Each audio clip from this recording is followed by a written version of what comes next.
में कपट किया है।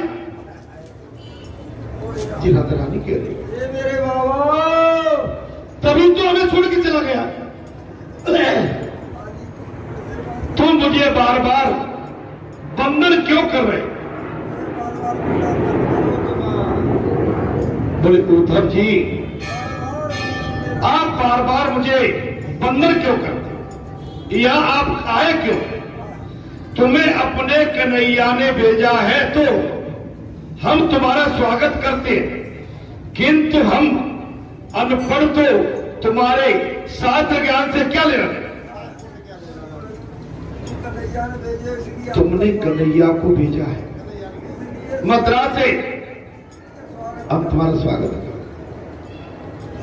हम अनपढ़ हैं और तुम्हारे ज्ञान यान शास्त्र से हमें क्या लेना? उद्धव ने मान लिया कि उनके अपने ही शब्द गोपियां वापस दे रही। उद्धव जी ने जहां समझ लिया मेरे शब्द गोपियां मुझे वापस दे रही, उन्होंने श्री कृष्ण से गोपियों को अनपढ़ कहा था।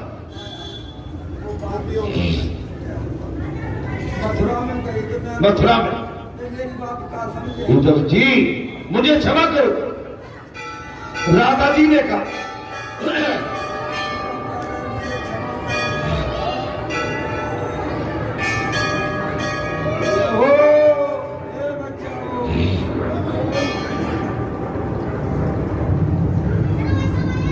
उद्धव जी मुझे क्षमा करो, राधा जी मैंने तुम्हारा अपमान करके अपराध किया था। उद्धव जी ने अब कह दिया राधा जी मुझे क्षमा करें, मैंने तुम्हारा अपमान किया था, अपराध किया था, तब मैं ही अज्ञानी था, मैं ही अज्ञानी था। राधा कृष्ण मिलन अभिन्न है, राधा कृष्ण मिलन भक्त और भगवान, संत और भगवान और पंच और भगवान, मातृशक्ति एवं परमात्मा ये अभिन्न है। ये आज मैंने प्रत्यक्ष देख लिया। बिन राधे श्री कृष्ण आधे,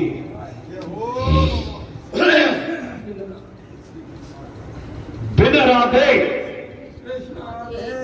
राधा जी उद्धव जी मैं और श्री कृष्ण अभिन्न है। राधा जी ने कह दिया उद्धव जी मैं और श्री कृष्ण एक ही है। अच्छा तुम क्या चाहते हो मुझसे? आप मुझसे क्या चाहते हो? हमारे अतिथि होने के नाते तुम्हारी इच्छा पूर्ण करना हमारा कर्तव्य है।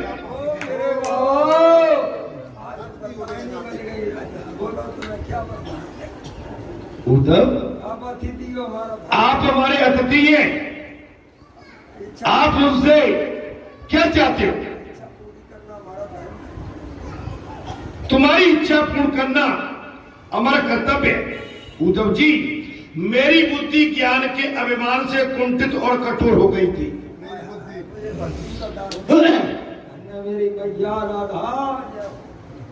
उद्धव जी कहने लगे हे महारानी राधा मेरी बुद्धि ज्ञान के अभिमान से कुंठित और कठोर हो गई।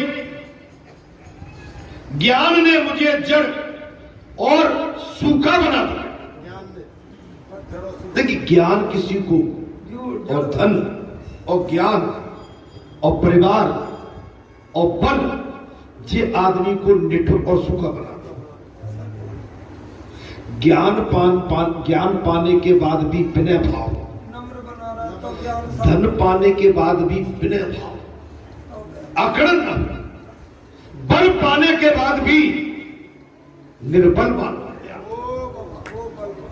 तब आपका हमारा कर्तव्य पूरा होता है। इसकी अकड़न में जकड़े रहे तो हम निराधार हो जाएंगे। मूल तत्व हमसे चला जाएगा। हमारी भक्ति हमसे छिन्न भिन्न हो जाएगी। और उद्धव जी के अंदर यही था महाराज। क्या था? मेरी बुद्धि ज्ञान के अभिमान से कुंडित और कठोर, और ज्ञान ने मुझे शुष्क बना दिया। अच्छा, मुझे तुम प्रेम रक्षा भक्ति का दान दे दो। अब उद्धव जी ने कह दिया मुझे प्रेम भक्ति का दान दे।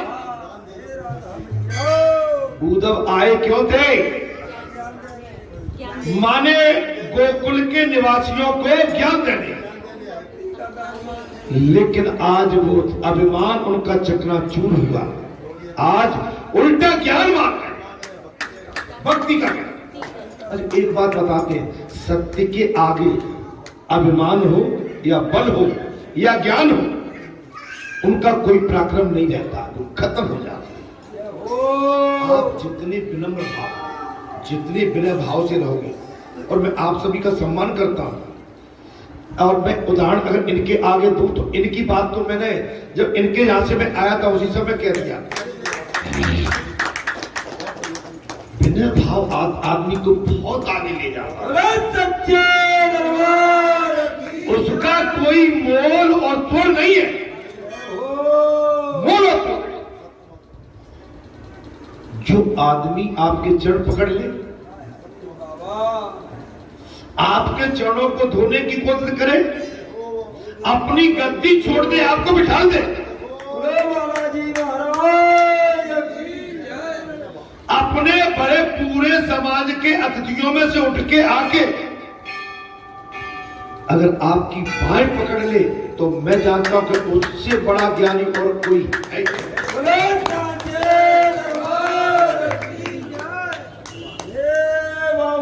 हमारे आपके बीच में कुछ ऐसे लोग भी बैठे, आप भी सब बेगे मेरे लिए। उद्धव रथ से जब आए थे तो मैंने रथ से उतरे नहीं, आज भीख मांग रहे हैं। माने इतना प्रेम का जायका लगाया बाबा ने, मैया ने और गोपिकाओं ने, और राग कुछ था वो राधा रानी पूरी कसर उड़ा। उद्धव जी, राधा जी उद्धव जी की इच्छा पूर्ण कर दी महाराज। उनको प्रेम दक्षिणा भक्ति का ज्ञान मिल गया। गोपिकाएं बाहर और भीतर श्री कृष्ण के अस्तित्व का अनुभव कर रही हैं। राधा जी ने महाराज बांसुरी बजाई। राधा जी ने क्या बजाई? बांसुरी। राधे गोविंद, राधे गोविंद। बांसुरी के सुर क्या थे? राधे गोविंद, राधे गोविंद की रसीली तान बेचली, और गोपियां भी श्री कृष्ण कीर्तन में लीन हो गई। गोपियों की भाव में हाल को देखकर श्री कृष्ण भी मथुरा से दौड़ते हुए और सखियों की मंडली में राधा रानी के साथ आगे विराजमान हुए।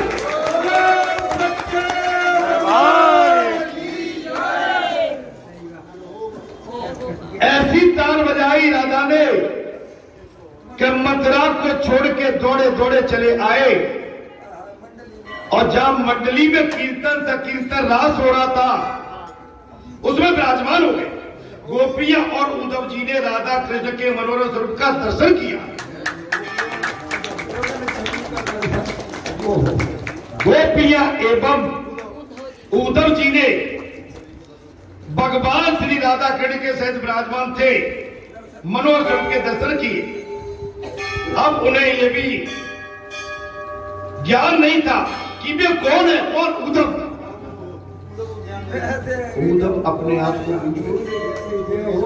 बोले मैं कौन हूं, मैं कहां से आया और मैं क्यों आया, मैं कौन हूं, मैं कहां से आया और मैं क्यों आया। उद्धव जी का ज्ञान अभिमान खत्म। उद्धव जी का ज्ञान और अभिमान खत्म। वे 2-4 दिनों के लिए गोकुल गए थे, किंतु वहां 6 महीने बीत गए। उनको विश्वास हो गया कि श्री कृष्ण गोपियों से दूर भी नहीं और भिन्न भी नहीं। जब गोपियां कृष्ण कीर्तन करती थी, वे मथुरा से आते जाते रहते थे।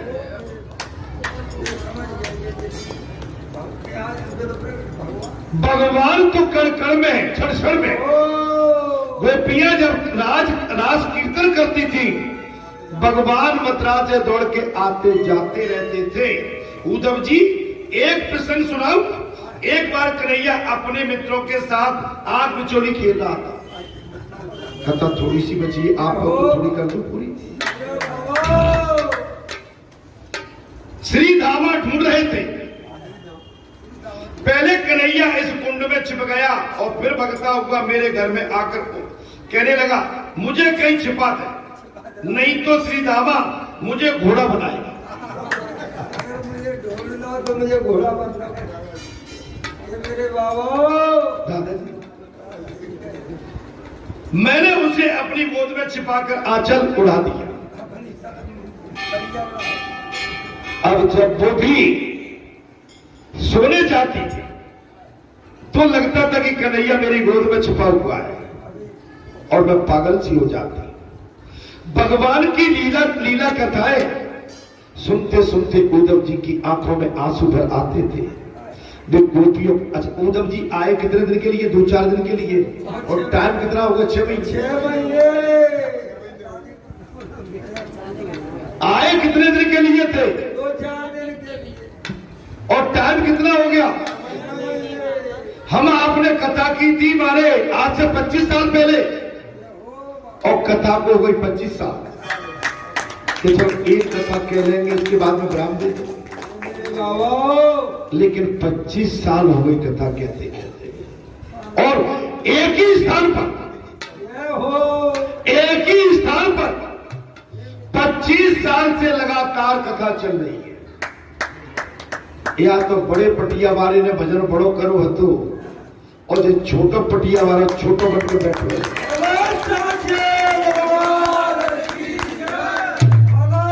आज उस पटिया की भी पूजा होती है।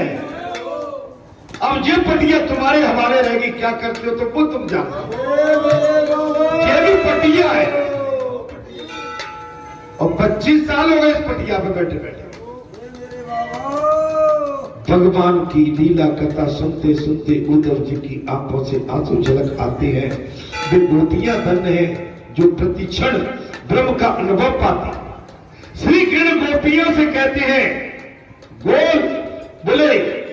गोलोक धाम में हमारा नित्य संबंध होता है।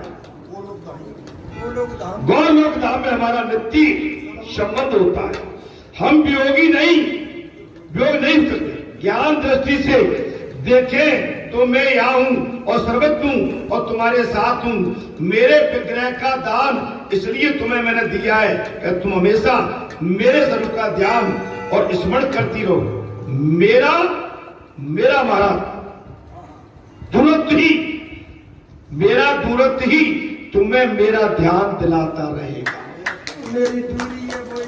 मेरी दूरी तुम्हें ध्यान दिलाएगी। देखिए एक बात, आज हम जहां रोज बैठते हम 4 दिन नहीं या 1 महीने नहीं आए, तब आपको हमारा और हमें आपका ध्यान सताएगा ज्यादा। जब हम रोज मिलते हैं ना, तो रोज मिलने में फिर वो आनंद हमारा बीच का कुछ न कुछ कम होता चला। आप समझिए बात। जब तक भगवान ब्रज में थे, वो गोपियाएं साधारण मानव समझती रही, लेकिन जैसे मथुरा गए और भगवान का मैं तो तब समझ में आया। ये संतों ही महात्मा ब्रह्मावस्था में चित्त प्रिय पात्र में एकाग्रचित हो जाता है।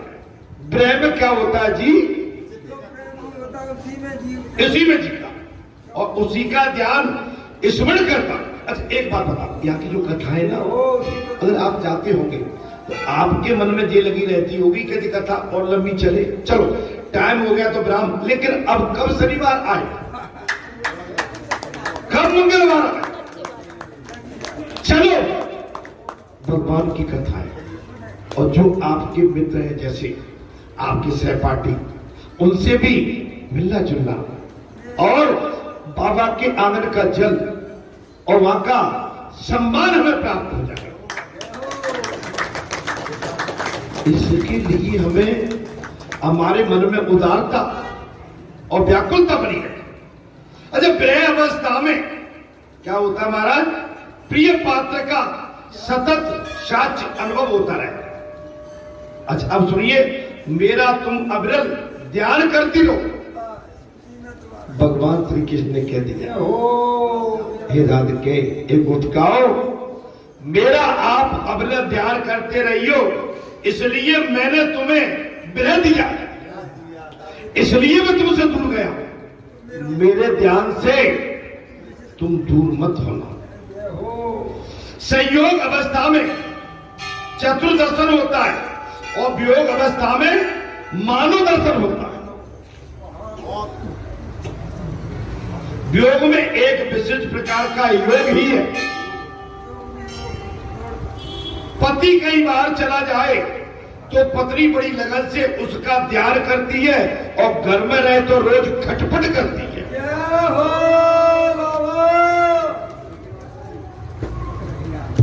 पति कहीं किसी काम से बाहर चला जाए तो वो धर्म पत्नी उसको याद करती रहती है, फोन पर बार बार बात करती है, और घर में रहे तो रोज खटपट करती है। गोपिकाओं को विशिष्ट योग का दान करने के लिए ही भगवान ने योग दिया। इस विभक्ति कोई नहीं समझे, मैं तुम्हारे समीप। भगवान कहते हैं, अच्छा जी, तो कथा चल रही है, आपके अंदर भी इस समय भगवान बैठे हैं, हमारे अंदर भी प्रभु बैठे हैं, और प्रभु कथा कह रहे हैं और प्रभु कथा सुन रहे हैं। भगवान आपसे हमसे किसी से भी अलग नहीं। तुम मेरे स्वरूप को याद करते रहना। भगवान कहते हैं, तुम्हारे अंदर में बैठा हूं, मुझे याद करो, संसार को कम याद करो। तुम तो गोलोक की नित्य सिद्धा गोपियां हो। गोपियों ने कह दिया, गोपियों से, हे गोपिकाओं,